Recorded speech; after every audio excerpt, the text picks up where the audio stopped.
এ মইনুল, এই তোর বেতন কই ধর। দিন? আলামিন, তোর বেতন ধর। 1 2 3 4 5 কি রে 5,000 টাকা কেন কাকা? আপনি আমার কয় টাকা দিয়েছেন? আমার বেতন তো 10,000 টাকা, আর এই জায়গাতে 5,000 টাকা। এই চুপ কর তুই। 5,000 টাকা তাই তোর অনেক বেশি হয়ে গেছে। কি করছেন কাকা? 5,000 টাকা বেশি হয়ে গেছে? আপনি তো আমার প্রতিবার 10,000 টাকা বেতন দেন। তোর ফুল বেতনই দিতাম, কিন্তু তুই যে কাজটা করেছিস তাতে তোর ওই 5,000 টাকাও বেশি দেওয়া হয়ে যায়। টাকা কি করছেন আপনি? আমি কি এমন করেছি যে আপনি আমার 5,000 টাকা বেতন দিচ্ছেন? তাহলে তুই কি করেছিস শোন এবার।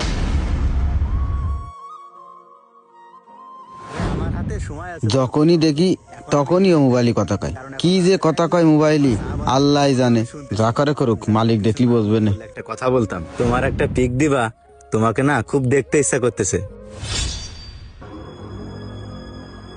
আচ্ছা শোনো, রাখতেছি।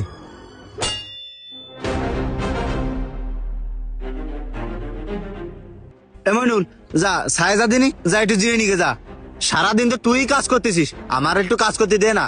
দেখ দিনই ঘামে শরীরের কি অবস্থা হয়ে গেছে। যা যাই জিরে নি। তুই তো দুপুরে এখনো খাসনি, যা যাই খাই নিকে। আরে বাস্তা মেলা ওজন, তুই নিতে পারবি না, আমি নিচ্ছি।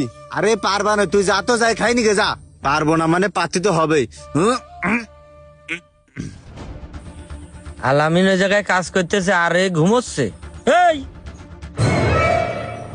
তুই এই জায়গায় বসে ঘুমাচ্ছিস আর ও ওই জায়গায় একা একা কাজ করতেছে। তুই তো এইভাবেই ঘুমোস, কাজ করিস কখন? কাকা আমি কাজ করছিলাম, মাত্রই এই জায়গায় এসে বইছি। মাত্রই এসে বসে রয়েছিস? আমি যখনই আসি তখনই দেখি তুই শুয়ে বসে রয়েছিস। তুই কাজ করিস কখন? আমি আইসেই দেখি আলামিনই কাজ করে। তুই কাজ করিস কখন?